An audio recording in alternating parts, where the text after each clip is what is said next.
ঠিক আছে, এইটা কপি। আপনাদের কাছে রিকোয়েস্ট, এই কপি মুভি আপনারা দেখতে আসেন না, কপি মুভি রিভিউ আপনারা বানান না। এই মুভিটা যখন সম্পূর্ণ ব্লকবাস্টার হবে তখন আপনারা এসে বাহবা দিবেন, হ্যাঁ এই ছবিটা তো আসলে এরকম ভাবছিলাম, ইন্সপায়ার হয়েছে, এখান থেকে এই সিন কাট করছে, কইরা হইলো ওইভাবে বানাইছে, কিন্তু ছবির কাহিনী তো আসলে অন্য ছবির মতো না, ছবির কাহিনী তো আসলে ভিন্নতা আছে।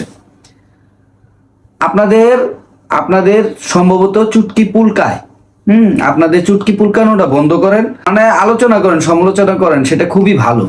এমন কোনো আলোচনা করেন না বারবার একই জিনিসের রেফারেন্সটা না। এখানে তো সে বইলাই দিয়েছে যে আমরা ইন্সপায়ার হয়েছি, ইন্সপায়ার হয়ে অনেক কিছুই করতে পারে, সংলাপ মিলতে পারে, দুই একটা চারটা পাঁচটা সংলাপ মিলতে পারে। এইখানে আমি যেটা ভাবতেছি যে ওই যে অ্যানিমালের সাথে মিলাইছেন, মে আই কামিন কেজিএফ এর সাথে মিলাইছেন, ওয়েল এটাও মানছি। কালকে যে গ্লিমসটা আমরা দেখছি, এই গ্লিমসটা হচ্ছে চেন আটকানোর আগের দৃশ্য আপনাদের ভাষ্য মতে। হ্যাঁ আপনাদের ভাষ্য মতে না, এটা ছবির যে যতটুকু আমরা দেখেছি